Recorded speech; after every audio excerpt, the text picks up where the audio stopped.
Excellent. So it's an honor to be invited to participate in this series. You've had a really impressive lineup of topics and presenters. So I was really thrilled to be asked to come and give this talk today. I wish I could be there in person to give it to you. But unfortunately, under the circumstances, we'll have to make do here with Zoom. I know I'm probably not your typical presenter, transportation planner from a regional government agency, and the topic of transportation planning is perhaps not a typical topic in this series. And you might be asking yourselves, well, what does this really have to do with design? So before I dive into the presentation on the plan that we're developing, I want to respond to that likely question and reassure you that transportation has really everything to do with design. So roads and streets make up 80% of public spaces in cities, and this doesn't even include all of the land that's dedicated to parking lots and vehicle storage. So I think it's safe to say that transportation really shapes how our neighborhoods are designed and how our neighborhoods are used. Many of the communities that have been developed in the years after World War II were designed around one mode of transportation, and that's the automobile. And the images here on the left are really indicative of that trend. In these auto-oriented neighborhoods, it can be really next to impossible and very difficult to get by without a car. And that's not just because of the transportation system, but it's also because of the land uses, which are also very oriented. You have these single-use neighborhoods with residential completely separated from commercial, and even the design of the structures themselves are very auto-oriented. So, you have driveways and garages as entries to homes, and big box retail and strip malls that are surrounded by a sea of parking.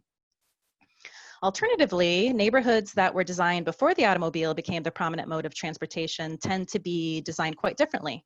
They're activated with multiple users. The roadways are shared and treated a little bit more like public spaces. They're more people-oriented, and the land uses are mixed, so it's easier to access and get by without relying on a car, as you see here on the right-hand side of the screen. I think in the tragic situation that we find ourselves in today, I would be remiss not to mention the contribution of transportation design to racial inequities. Years of auto-oriented transportation policies and designs and investment decisions have divided communities and contributed to segregation. And even in the not so distant past here, low-income urban neighborhoods were raised to make way for interstates. This example on this slide is a historically Black neighborhood in Detroit. So this dissemination, this destruction of communities to make way for automobiles, combined with a lack of investment in public transportation, has really restricted access to social and economic opportunities. So my point here is that how we design our transportation system has very serious implications on the quality of life, on public health, on the health of our environment, and on the vitality of our communities. So today I'm going to share with you the process that we're going through at SANDAG to create a vision for a future transportation system that we hope to be more equitable, more balanced, more sustainable. I feel super fortunate to have the opportunity to work on this plan and to affect positive change. Developing the plan is really a highlight of my career, and so I'm really excited to talk about it with you today. But before we do that, I want to just make sure everyone knows who SANDAG is and what we do. I know we're not exactly a household name, and I know there's a lot of confusion around who SANDAG is and what we do in the region. So SANDAG is what's known as a metropolitan planning organization and as a regional transportation planning agency. Our board is made up of elected officials from the 18 cities in the San Diego County and the County of San Diego. That's our board there up in the top corner of the presentation. And we really are the forum for regional decision making. We plan, we design, we build, and we fund transportation projects. One that you are probably very familiar with is the Mid-Coast Trolley Extension, which will be coming to your campus next fall. It's an image of the future Voight station down there at the bottom of the slide. We're also a tax authority, so the Transnet half-cent sales tax that we all pay when we make a purchase, that funding goes to transportation, and SANDAG manages those funds. But probably the most important thing that SANDAG does is to develop the region's long-range transportation plan. This is a plan that is federally and state mandated. It lays out an investment strategy for hundreds of billions of dollars for transportation projects and programs and services through 2050. It has to be updated every 4 years, and we're in the process of updating that plan right now for 2021. There are a number of laws that plan has to comply with, both federal and state laws, but probably one of the most difficult laws to comply with is what's known as California Senate Bill 375, or the Sustainable Communities Act. And that law says that every organization like SANDAG in the country, every MPO that produces, or not in the country, in the state rather, that produces a long-range transportation plan has to demonstrate how the investments that they're making in transportation, or they're proposing to make in transportation and land use, will lead to a 19% per capita reduction in greenhouse gas emissions. That can't be achieved by just putting everybody in an electric vehicle. That does not count. We have to actually reduce VMT, vehicle miles traveled. We have to get people to drive less. So 19% reduction in GHG, which is really a 19% reduction in vehicle miles traveled by every person in the region by 2035. And if we don't comply, if we don't meet that requirement, then we are at risk of not getting federal and state dollars for transportation projects in this region. And really the bulk of the funding that goes into transportation in this region is federal and state funding. So it would be a significant loss. At the same time that we are supposed to be reducing vehicle miles traveled, we are trending in the wrong direction, and congestion is growing in the region. Our population is projected to continue to grow, and if we don't do something different, our projections are that VMT will also increase by as much as 24% by 2050. So the status quo is not sustainable. We have to create a more balanced transportation system that provides true alternatives to driving if we're going to reverse this trend and ensure that federal and state dollars continue to flow into this region for transportation projects. But really, beyond the risk of losing transportation funding, there are other critical reasons why we need to make this change. Transportation is the largest contributor by far to greenhouse gas emissions that lead to climate change. And if we ignore it, temperatures and sea levels will continue to rise.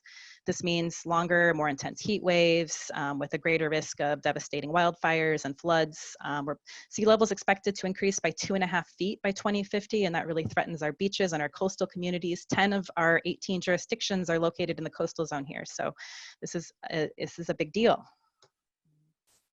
Transportation costs are particularly burdensome for low-income households. They devote a greater portion of their income to transportation-related expenses. In the map on the right, which I'm noticing is a little bit blurry, so I apologize for that, but the darkest blue areas represent census tracts where more than 50% of the population is living below the federal poverty level. Many of these communities depend on affordable public transportation to get to work, to get to school, to get to services. But currently, 6 out of 10 low-income people do not have access to frequent or adequate transit service to reach our major job centers where the greatest opportunities are. So we need to do better than that. Another sector of the population that relies on good quality public transportation to live their best lives is seniors, and our senior population is growing very quickly. 17% of the population is projected to be over the age of 70 in 2050. That is double the senior population today. So we need to be planning now to ensure that those seniors will have mobility options to stay active, to stay connected to their communities, and to the services that they rely on and need. Something else that we need to be considering in our plans is that the transportation landscape has changed drastically in the last decade. So we can't be planning for the transportation system of the past. Technology has advanced incredibly quickly. The private sector has taken a very big interest in mobility, which has really fundamentally changed both how people travel and how transportation is delivered.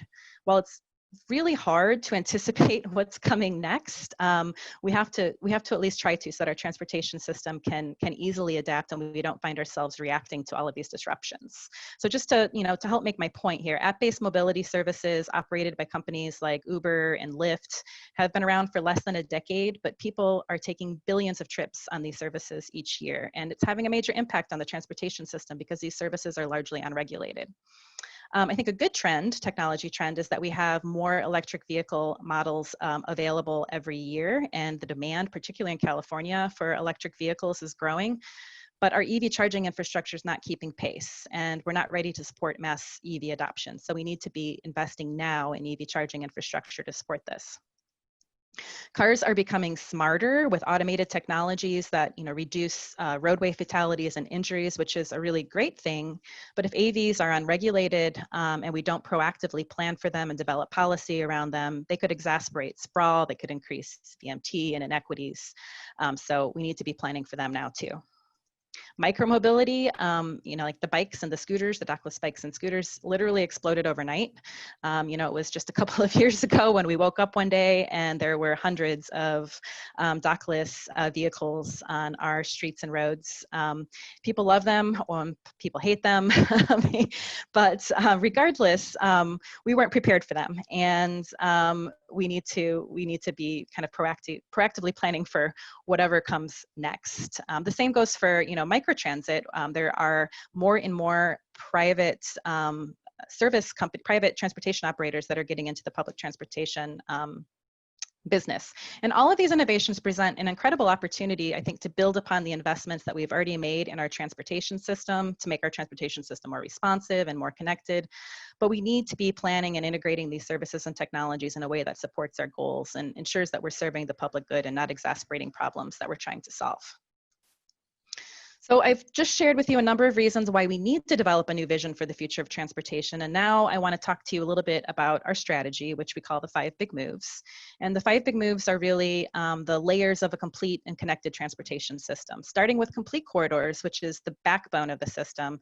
These are multimodal roadways that are smart, they're connected, they use technology to make transportation more responsive to changing conditions.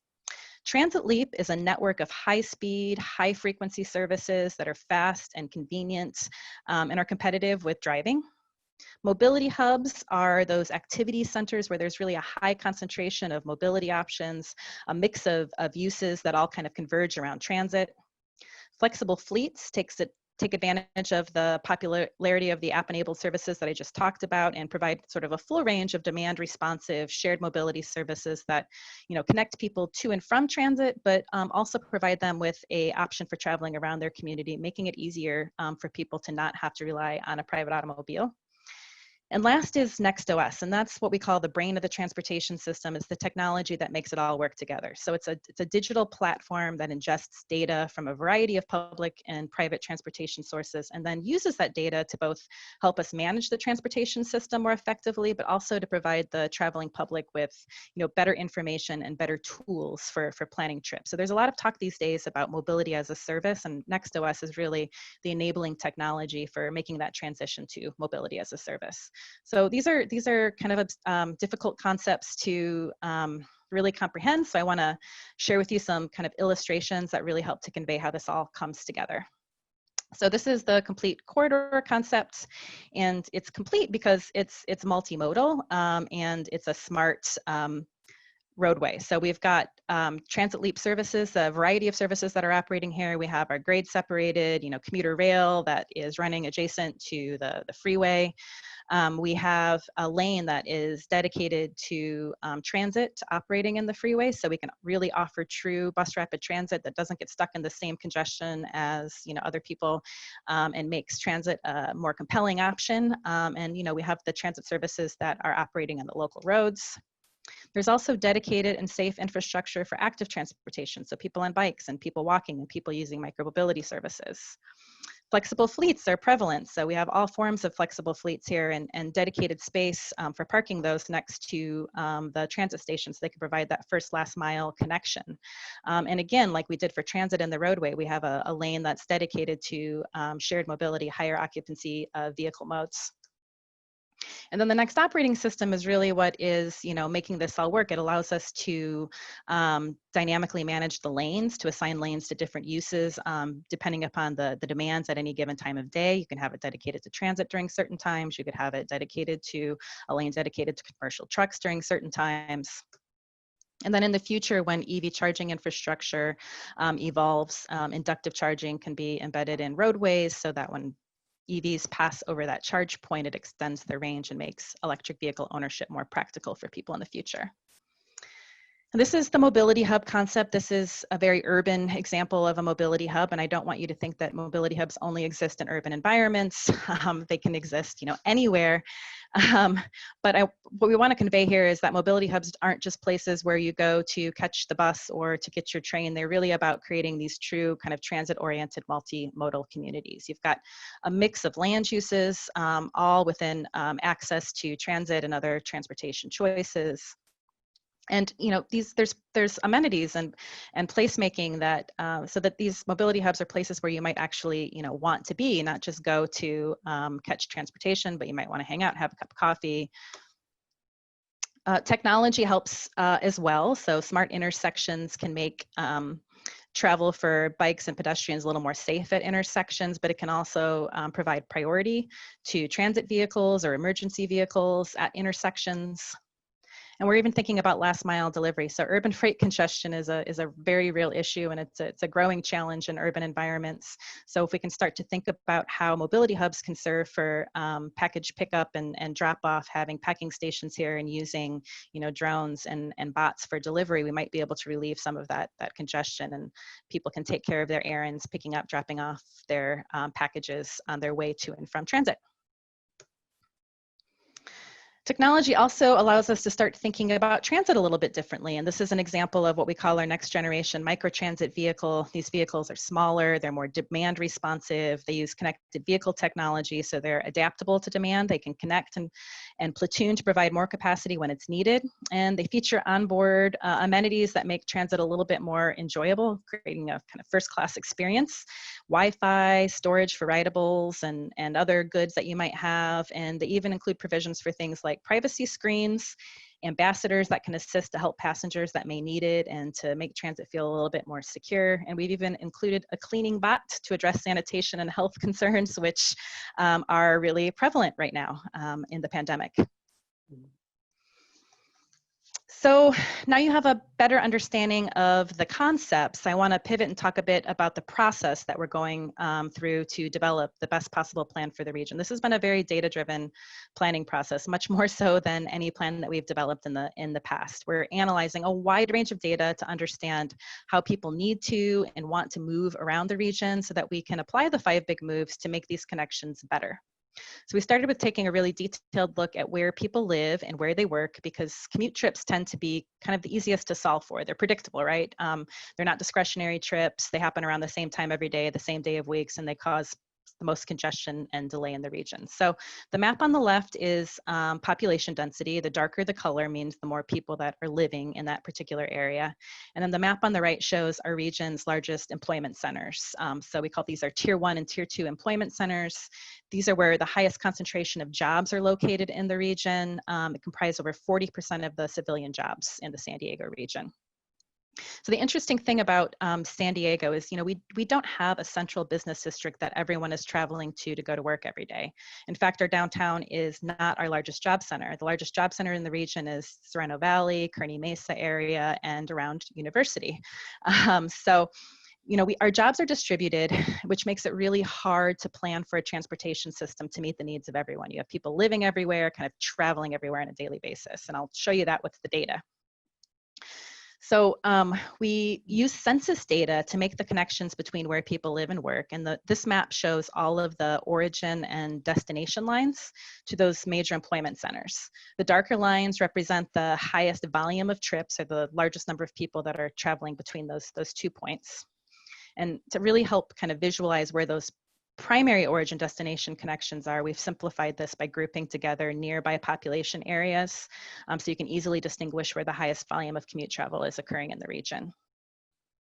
Now the census data only accounted for intra-regional trips and civilian jobs. So we brought in an additional data set to provide some insights into travel from other activity centers like the border. We have over 20,000 people that cross the border for work. So we need to understand, where people are going that are crossing the border on a daily basis. We use location-based data, which is essentially, anonymized data collected from cellular devices to look at other types of travel in the region beyond the commute.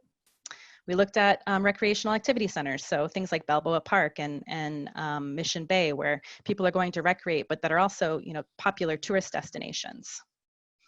And our military bases, which are arguably major employment centers on their own and are attracting thousands of people for work every day. So when you start to combine all of these data sets, you really start to see where the bulk of the trip making is occurring in the region. It's really concentrated in the western third, the more urbanized part of the region, and a lot of it is north-south travel, right? So we've got kind of the most of the VMT and most of the congestion is happening in those north-south corridors in our region.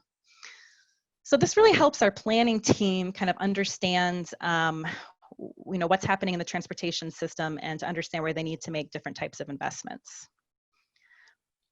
We also have done a really detailed analysis of travel times, comparing how quickly it is to get around by car to traveling by transit. Because what we've heard from talking to people is transit's just not fast enough. I don't have time to spend 2 hours to get to my job in transit. So we wanted to really look at that and see if it was true. And it sure is. Let me show you here an example. This is Sereno Valley East, which again is one of our largest employment centers. And what you're seeing here on the left is travel time by auto during the PM peak. So the little red dot is just kind of a representative dot, and the green area is everywhere that you can travel by car in under 15 minutes from that little red dot.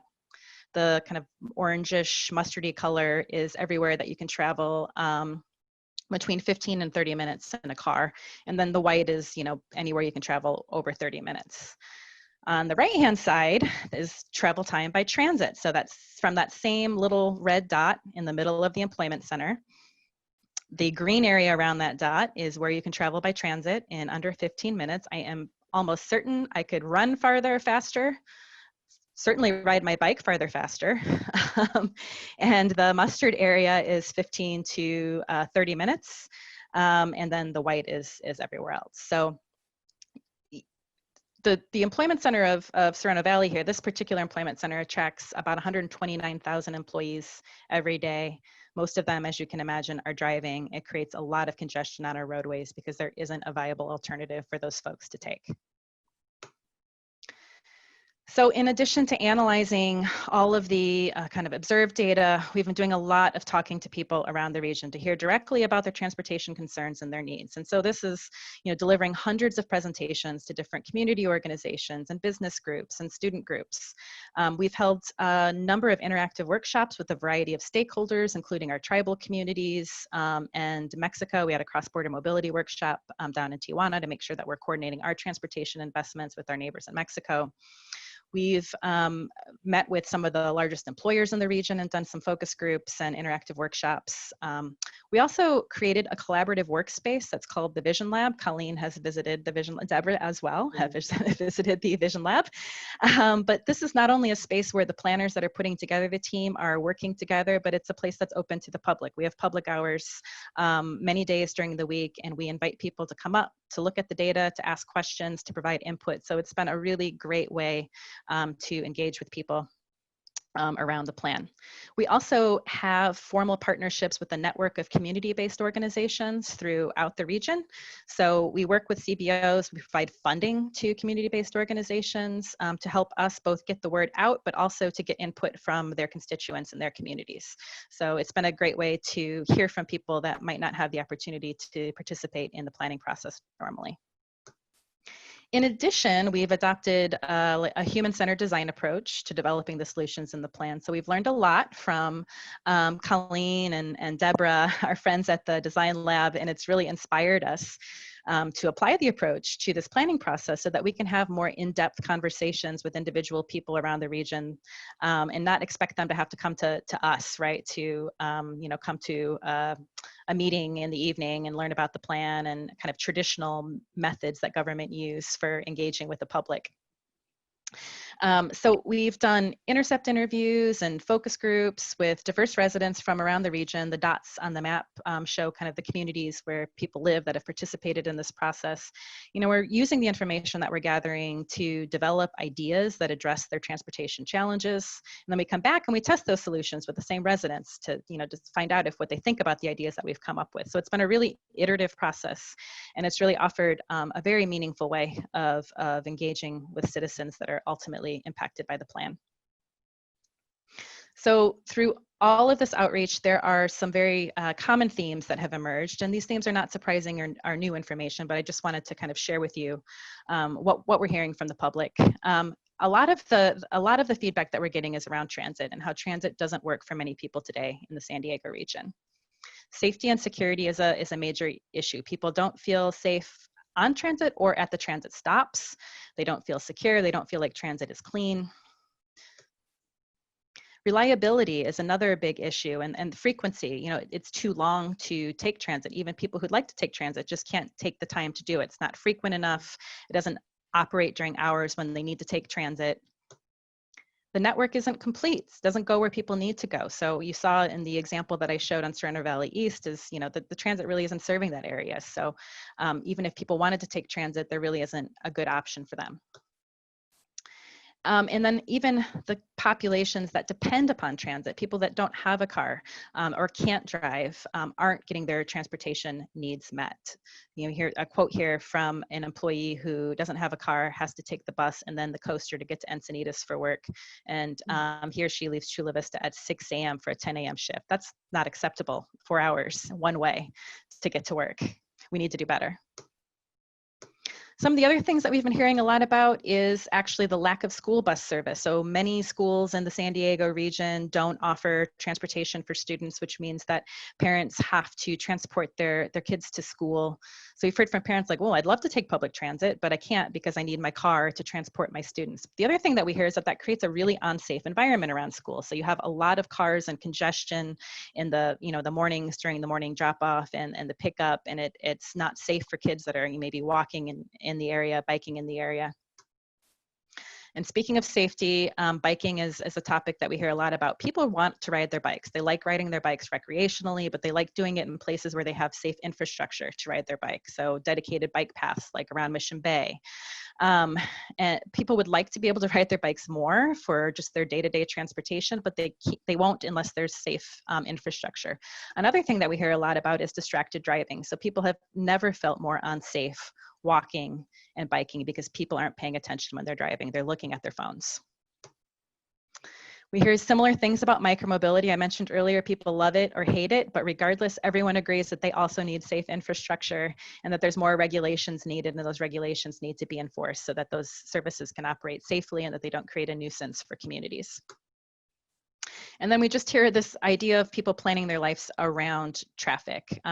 Rather than taking alternatives which they don't perceive to be convenient, they plan their schedule and day around traffic. So, adjusting their morning commute time or evening commute time so that they can avoid it, rather than considering, the alternatives. So I wanted to just share a little video with you all. It's actually the first time that we've shared this video. So our communications department at SANDAG really, liked this human-centered design process they were going through, and they wanted to create a video that highlighted and featured some of the people, some of the residents in San Diego region that kind of participated in the process. So, I've shared with you some of what we've heard, but you get to hear firsthand from a handful of the folks that have really been participating in the planning process.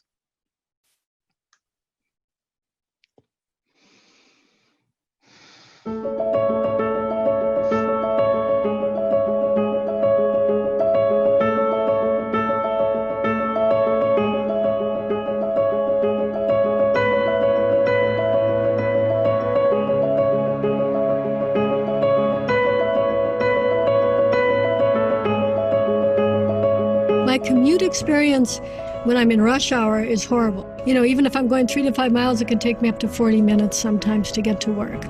Sometimes environmentally conscious ways of transportation or ways of living aren't accessible, either just physically not accessible to me, or money-wise, I don't have the money to access this type of, transportation. I hope my kid doesn't need to depend on gasoline anymore in the future, and then he will still feel safe riding his bike in the community and just grow up happy.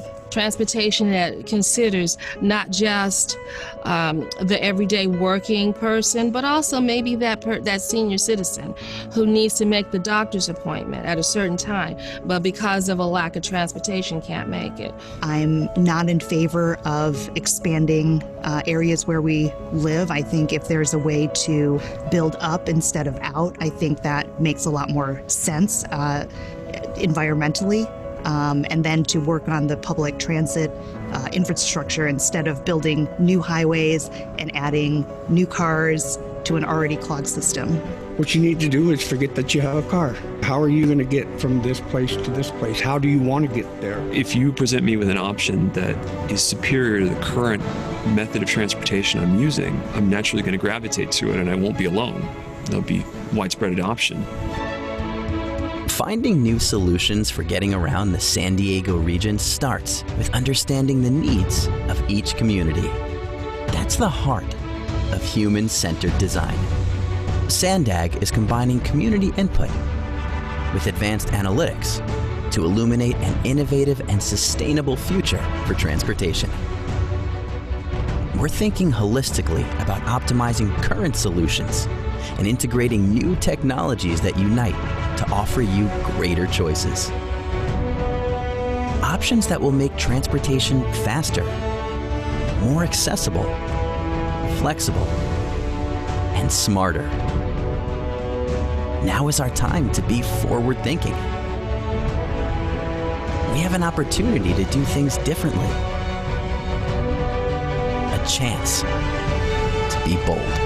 I love San Diego. I love my community. I love Old Town. I mean, it's important to take an interest in where you live. And it would be great if we didn't have to spend hours and hours in the car in 20 or 30 years. I'm extremely optimistic about where San Diego's headed. It's a great community. Even having lived here for several years, I still have little moments where I'll be driving home, the sun's setting over the ocean, and I still feel a little bit of gratitude that I live here.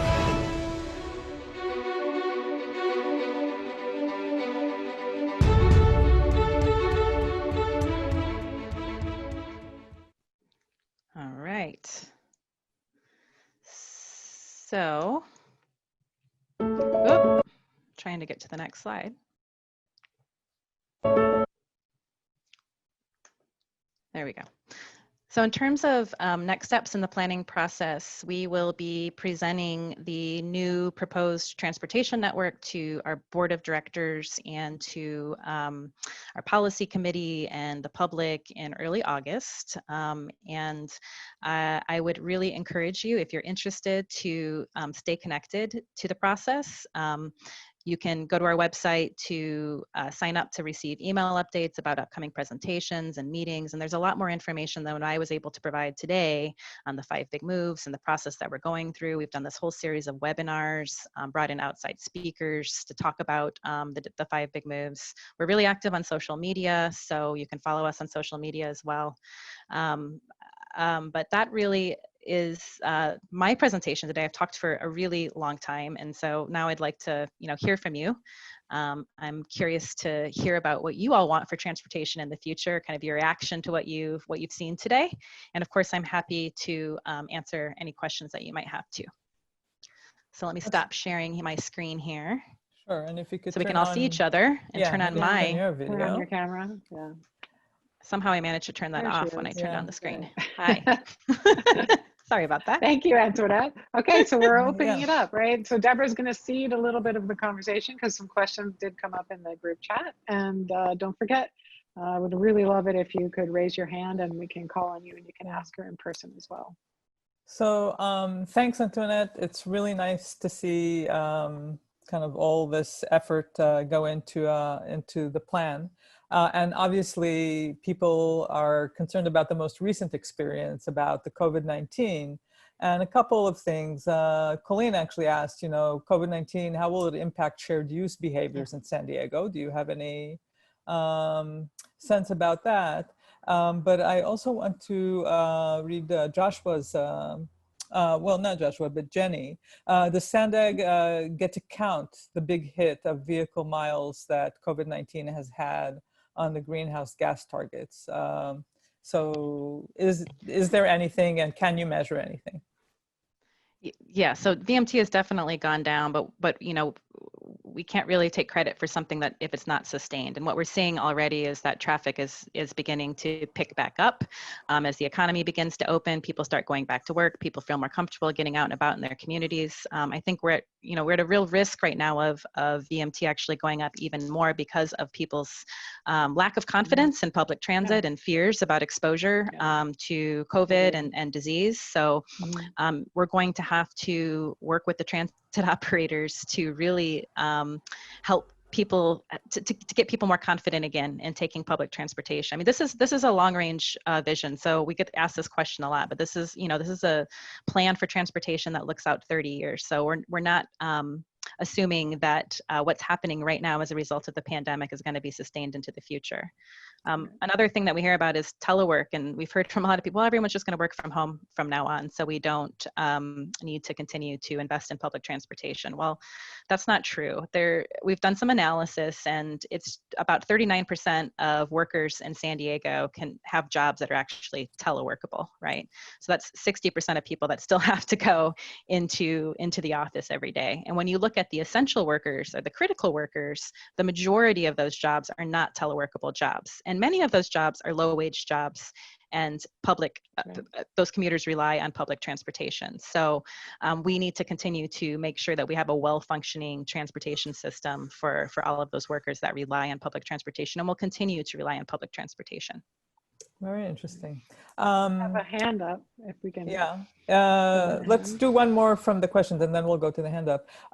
You mentioned the Next OS as one of the big 5 moves. And does it have an API? Are you pulling information from government databases? Eventually. Yeah. Right now it's a concept, and we're working on the concept of operations, but that's the intent. Yes. We're starting, we actually are working on a kind of a pilot deployment of the Next OS around micromobility, because that's been such a huge challenge for a lot of our jurisdictions. We're creating what we call our micromobility data clearinghouse, where we will be, taking in data from those private operators and then helping the cities to manage micromobility and to enforce the policies that they're putting in place around micromobility. So that's one of the kind of first deployments of the Next operating system, but it's not operable yet. It's it's still in development. Cool. Do you want to call on raised hand? Frederick. Yeah, Frederick, if you want to, yeah, there you go. Hello. Hey, sorry. Yeah, so that was my question about the API as well. And whether, another question I had was whether you plan it to be fully autonomous eventually. Transportation? Yes. Yeah, we're definitely considering that. You probably saw the little visual I had of our next generation microtransit. There was no driver in that microtransit vehicle. There was an ambassador, right? And so yes, but I think, what we're hearing now is, 3 years ago, I think there was more optimism about when transportation was going to be autonomous, and now that's kind of slowing down a bit for a number of reasons and in a variety of factors. So yes, we certainly are considering it. We're developing policy around it, but in terms of when we think that public transportation and in passenger travel, commercial travel will be autonomous, I think it's a bit farther down the road than maybe we were thinking, 2 years ago, 3 years ago. Yeah, what are your views on like the shift and how it will happen? Like, because it seems to be difficult to go from autonomous or to non-autonomous to kind of autonomous, to fully autonomous. It feels like it kind of needs to go fully autonomous right away. It's interesting, Frederick, that you asked that question, because when in some of our focus groups, when we were doing the focus groups with folks and talking about automation, the fear wasn't around traveling in an automated vehicle. It was around the transition between automated and where you still have, average people driving their cars. automated vehicles are going to follow the laws. People do not follow the laws on the roadways. So Exactly. there could be a lot of rage that occurs, you know, Exactly. between the two, a lot of conflict that occurs between the two. So we're thinking about how, you know, the next operating system can help with that. So maybe we'll need to have some lanes that are dedicated, you know, to automated vehicles when we're in this interim, you know, period, so that we can help minimize that conflict that could occur between the two. Yeah, definitely. Or we could change the laws, Antoinette. Yeah, exactly. Yeah. I feel like Tell me, Antoinette, do we know, this is from Gary, do we know how many person miles are traveled on mass transit versus in cars? Yes, I don't have that number for you off the top of my head, but I can follow up and is it get that for big, you. small, or do you have a ballpark? Well, I can tell you like mode share, so the percentage of the population, the miles traveled, I don't know that number off the top of my head, but roughly 80% of people drive to work in the region, and then the other 20% do other things. Carpool, I think, is next. Carpool, van pool is like 8 or 9%. Public transit it's really low. It's unfortunately really low. It's around 3% of the population that takes public transit. So we need to flip that. we need to you know, get more people into public transit. But in order to do that, we need to provide better public transit. Very cool. Joshua asks, a bit off topic, but does your goal to decrease greenhouse gas emissions include reducing it from commercial transportation, truckers, barges, etc.? If so, how are you working to decrease their emissions? Yes, but the law is around passenger vehicle travel. So, but certainly we are also planning for, you know, I don't know that it's going to be the reduction of trucks on the roadways. I think that's a really, if you think about how much e-commerce has grown and our need to transport goods around. But I think that we could do it more efficiently. I think the electrification of commercial vehicles is another way in which we can address the greenhouse gas emissions. And I think, again, the Next OS can help with, you know, the management of the system to, you know, support goods movements in the future. What about raising gas tax to reduce demand? Yeah. Is that in the purview of what you were considering? Well, you know, the gas tax hasn't been raised in a really long time, and the fact of the matter is that cars are getting more efficient, and so we have to think about different ways of pricing transportation in the future. So, you know, more and more people are owning hybrids and electric vehicles, and so, you know, part of what we're looking at in terms of policies is, and not just us, you know, the state and other states are looking at, you know, maybe it's a VMT fee in the future, right? Or we use congestion pricing. So, you know, tolling the road to manage demand. So there's a lot of different pricing strategies that can be put into place to both manage demand, but also to help fund transportation, public transportation projects in the future. Very cool. Gabriel asks, you know, from your perspective, you talked about human-centered design, but can you say some things about how these principles are applying to SANDAG's vision? Or how you applied them? Yeah. So, you know, like I shared with you, we have not only been going out and just talking to people about what their challenges are, but then we're using that information to come up with, you know, different ideas, and then we're taking that back and asking people, like, did we hear you right? Is this solving the problem? Is this going to improve your transportation experience? So when you saw that image of the microtransit vehicle, you know, some of the amenities and features in that vehicle are really responding to what we heard from people about their concerns with public transit, or why they don't like public transit, right? You know, that the cleanliness, we added the cleaning bot, you know, the lack of privacy and having to sit so close to other people, the fact that they can't get work done on the bus because there's no Wi-Fi, you know. So all of these things we're really taking into consideration and trying to build into the strategy and into the plan. Very cool. Any other raised hands, Colleen? I don't see any, but I would love to see more. Yeah. Students don't have to be so shy. Yeah. Jenny has a question. Hi Jenny. I'm staff at UCSD. I use transit every day. Well, I used to when I went to work. part of the big problem with San Diego is that so many neighborhoods are so sprawling. Like if you look at even a big street like Mira Mesa Boulevard, there are 2 buses on that street. They're not very frequent, but they're there. But it could be easily a mile from the nearest stop to someone's home. And Mira Mesa is just one neighborhood like that. We've got hundreds of neighborhoods like that.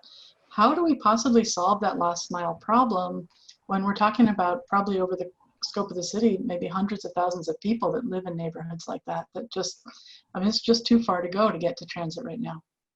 Yeah, no, we need more transit, number one, but then we need ways to get people to transit. And our problem isn't necessarily even just the first last mile, it's like the first last 3 to 4 miles, right? So we've been experimenting and doing some pilots with microtransit. We think that this is where flexible fleets can really fill the gap and provide more of those connections to and from transit. So it's not just the scooters and the bikes that we're talking about, but we're talking about, you know, on-demand rideshare partnerships with companies like Uber and Lyft, and how can we encourage and subsidize and incentivize them to bring people to and from transit services, right? We have a pilot project up in Carlsbad right now. The city and the North County Transit District reached out to us, and the employment center in Carlsbad it's a big one in Palomar Airport Road area, but it's like, you know, several miles away from the coaster. And a lot of employees wanted to take the coaster, but you know, what do you do when you get off the coaster? You can't expect people to walk that far, right? And surface parking lots are yeah. And traditional buses just weren't frequent enough. They weren't, you know, connecting up with the coaster timing. And so we have been operating a pilot project for a year that's been quite successful called the Carlsbad Connector. And it's a smaller shuttle type vehicles that are, you flag it with an app like you would a ride hailing service, and make those connections to the job center. So ridership has obviously been down because people aren't going to work right now, but up until the shelter, you know, in place rules went into play, we were doing quite well with that service. So I think that's an example of something that we'd like to see more widely in the region to bridge that gap. Thanks. Gabriel, do you want to unmute and show us your face with your video and ask the question? All right. Hey, yeah, my name's Gabriel. I'm by the way, great presentation, Antoinette. I really enjoyed it. My name is Gabriel. I'm a product design student at the New School of Architecture and Design. I'm wrapping up my thesis here at the school. But despite the circumstances, we're still trying to work very hard getting our presentations finished come June 19th. So the reason why I'm bringing that up is because I chose to do my senior project, my thesis, on a bus stop proposal for the city of San Diego, mentioning SANDAG's input on the public transportation problem, or let alone the traffic problem in our city.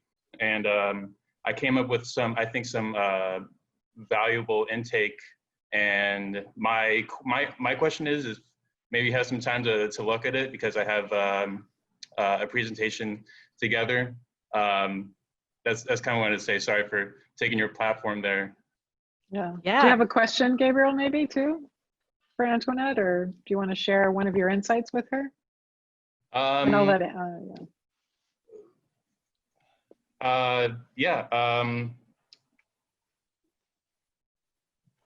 Do you think that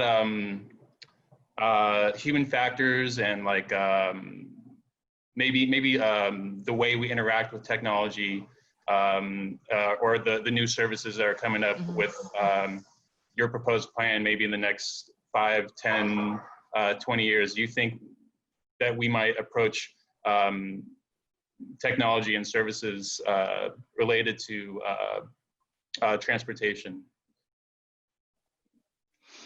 So I'm not sure that I totally understand the question, but let me go back to your first question, which was, do I have time? And yes, we can follow up afterwards, and I'm happy to see your thesis. Thank you for focusing on public transportation. But the question, are you asking whether I think technology will play a significant role?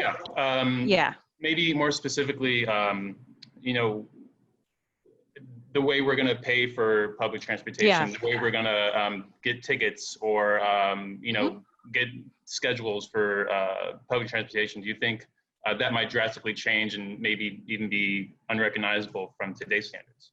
Yeah, we certainly hope it's going to change. I mean, one thing that we hear a lot about from people is that they want that one-stop kind of shop application where they can plan their trip, they can book their trip across any mode, and they can pay for their trip, right? That's that kind of whole mobility as a service concept. So that's certainly one of the kind of next OS applications that we want to develop.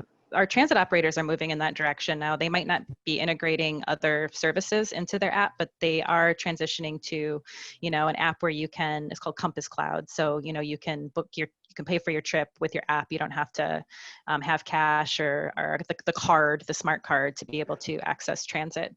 I think that the tricky part to what you're talking about, though, is integrating the private sector transportation service providers. You know, they're not really keen on being in the same app as their competitors.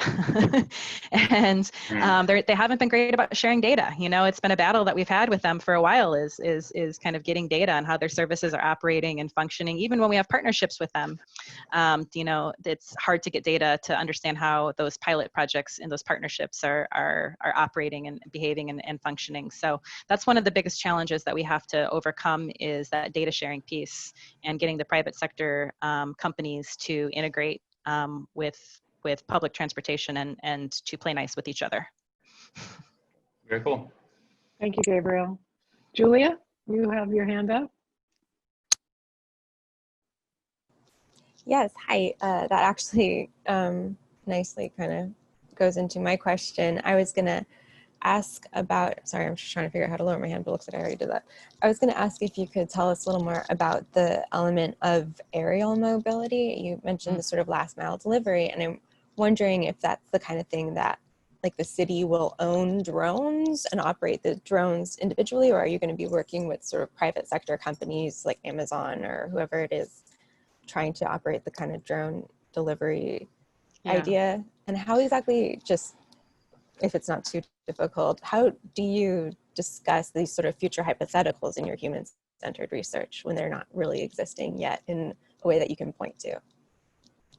Yeah, that's where we've needed to have a lot of illustrations and designs that we've had developed to be able to try, kind of express some of these concepts. That's been helpful. And it is really hard to get feedback and input from people on something that they don't have any experience with, right? So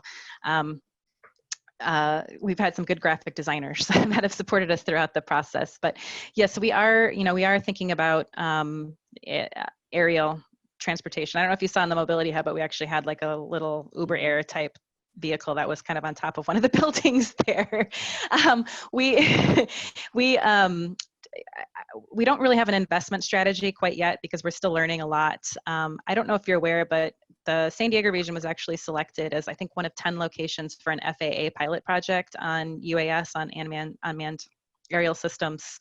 They're, you know, testing drone delivery of like medical supplies. I think there's a pilot project with SDSU and Uber and McDonald's to test drone delivery of McDonald's to students on campus. So we're going to be learning a lot, and from that we will be able to incorporate more, I think, on drones and aerial transportation into future plans. I mentioned we update the plan every 4 years, and that's a good thing, right? Because things are changing so quickly and the plans are getting outdated so quickly. We love pilot projects for that reason. We like to be able to experiment with a lot of this new stuff and learn. And if something fails, that's not a bad thing. We've learned from that, and we can take that into the next plan for the future. That's great. So can I ask a question, Antoinette? So that makes me think about these disruptions that we're talking about, right? So you're making a plan, you get to update it every 4 years, but you really have to think far ahead. And I'm curious what you're thinking about. Can you actually somehow anticipate future disruption? Or, I mean, none of us anticipated what went on recently, right, with the scooters and stuff. And I just think that it's really hard to do that. How do you develop this plan that you have to accommodate unknowns in a way, right? Future disruptions that we can't possibly even think about right now. Yeah, I mean, that is the challenge, right? I mean, 10 years ago when we were working on the plan, we had no idea that, you know, there was going to be this like incredible interest from the private sector in providing mobility services, and that so much of transportation would be, you know, associated with smartphones. You know, that wasn't in our planning, that wasn't in our thinking. We've always talked about universal transportation payments, so that's something that's been in our plan for a really long time, right? But I think we were thinking like you'd have a smart card and that you would use that for, you know, all of your transportation needs. So that thinking has evolved, and now we're talking about something cloud-based, right? But Colleen, as you know, because you are a member, we created what we called the Vision Advisory Panel. So that was industry and academic experts from, you know, different tech sectors and companies in the Southern California region. So wireless communications and big data. And we brought them into the planning process as well. That's another unique thing that we did with this plan, is to bring those industry advisors to us to help us kind of understand what might happen. And honestly, you heard them, Colleen, they said the same thing, like, forget it. You know, you're never, that's what I thought. you know, we can't tell you, you know, and they all have different opinions. Yeah, I know. And then they all had different opinions. So just, even our best attempt at, you know, trying to get out in front of it and learn where industry is going. Try to stay flexible. Their business plans only look out for, you know, 2 to 3 years, right? So they're like, we don't even plan that far ahead. What are you talking about? Yeah, I know. I guess just designing it for enough flexibility that you can incorporate it in the future somehow. And that's the thing. That's why we're saying we're not adding new lanes to roadways anymore. We want to use technology to manage what we have, because does it really make sense if we really are transitioning to this environment where people subscribe to transportation instead of own, you know, their automobiles? We don't need to continue to expand our roadways. So So I'll ask from the opposite end. You said you're presenting it in August. What happens between August and December of 2020, and then to June of 2021? So we have to adopt the plan in November of 2021. So that is when we need to adopt this plan. And the process is that we have to go through the environmental analysis process, right? So we're going to do an environmental impact report. We're going to do modeling. So we're going to have our transportation model kind of analyze and evaluate the projects. It's going to tell us, did we meet our goal of the 19%, you know, per capita reduction? Have we increased transit ridership? So it's really analyzing the plan that we put together, making adjustments based on what we learn, right? So will you look at the 2020 census in time to see how different it was? Because right now you're depending on the what was it, 2010 census, right? Well, but actually the population forecast that is put out by the state changed. So population growth went down, and we just got those numbers, and those are the numbers that we'll be using in the model. But population growth is the projections are lower than they were previously. So we're making that change in the transportation model. But the transportation model is incredibly sophisticated, and it's really difficult to kind of make changes on the fly. So I don't think that we'll be able to you know, take any information from the 2020 census, and we really go with the state, that's Department of Finance, that produces the population forecast, the job forecast, and the population forecast for the region. But so between August and March is when that analysis occurs, the environmental impact report, the transportation modeling. In March, we put out the draft plan. So it's not just the maps of the projects, but it's all of the other policies, it's the cost estimates, it's the revenue estimates, it's a big plan. It's the results of the environmental analysis, it's the discussion on land use, because this is a transportation plan, but we can't not consider land use as well, right? Because they go hand in hand. I talked about that early on in my presentation. So from March then until November, when we adopt the plan, that's when the public gets to weigh in. So that's, you know, it's open for public review. So hopefully everyone here will be paying attention and will provide input on that plan. But then in November, our board has to adopt a plan. So that's the process. It's a long process, but it goes by really quickly. There's a lot that goes into this. It's like we do it every 4 years, but we're constantly working on it. You know, it's not like you can wait. You can wait 3 years. Yeah. We never get a break.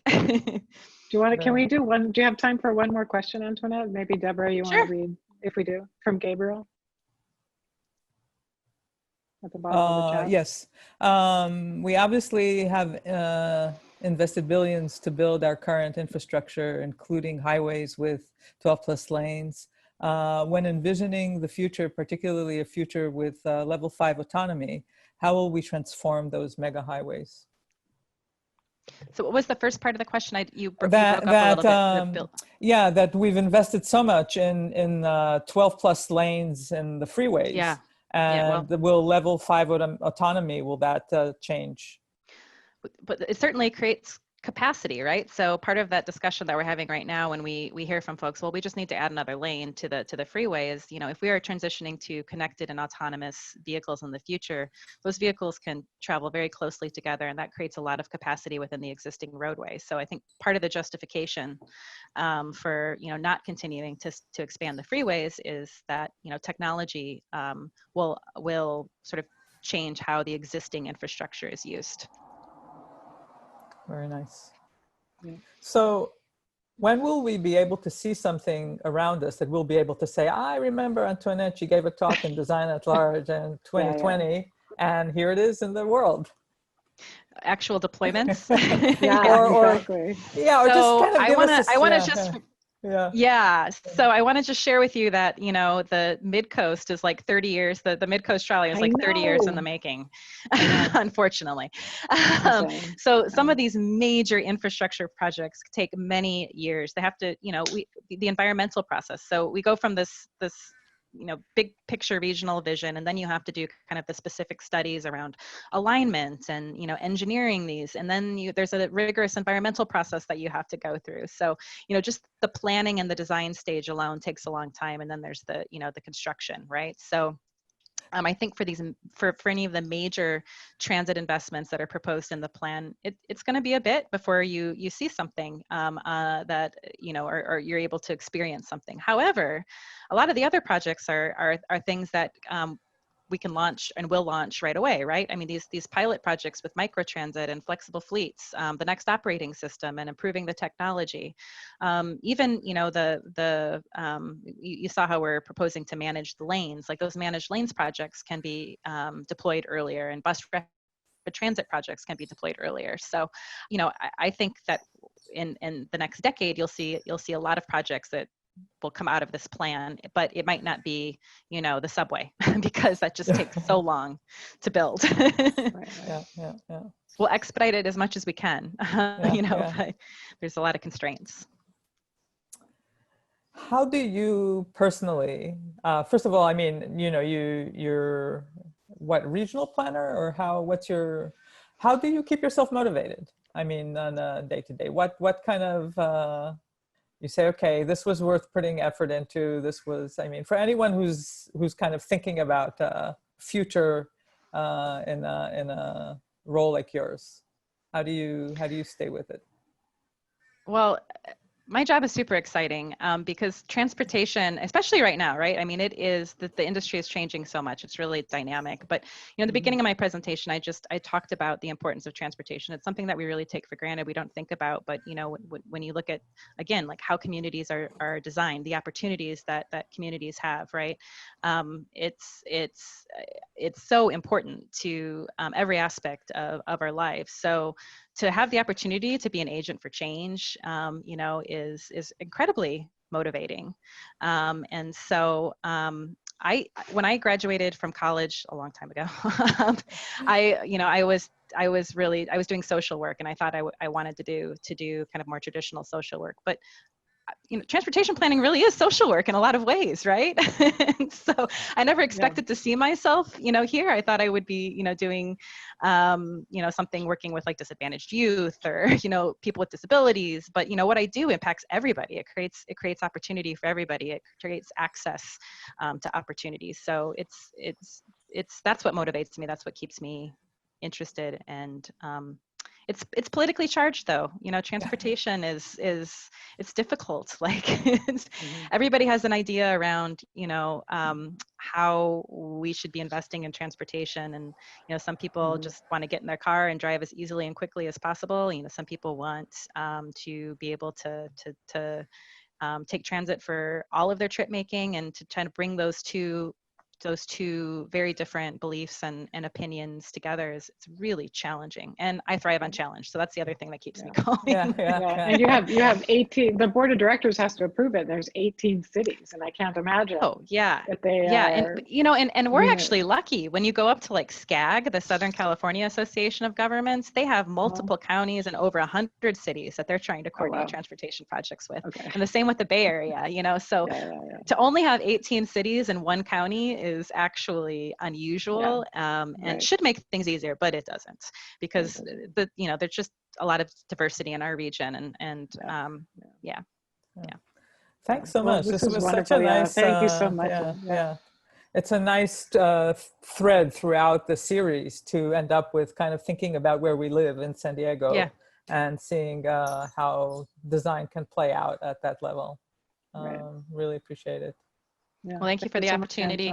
And you folks can reach out to me if you have questions that you think of later. I'm pretty easy to find. Great. Colleen can put you in touch. Exactly. Yeah. So, all right. Thank you so much. It's been a great class. So, all right. Talk to you all soon. Take care. Bye. Bye.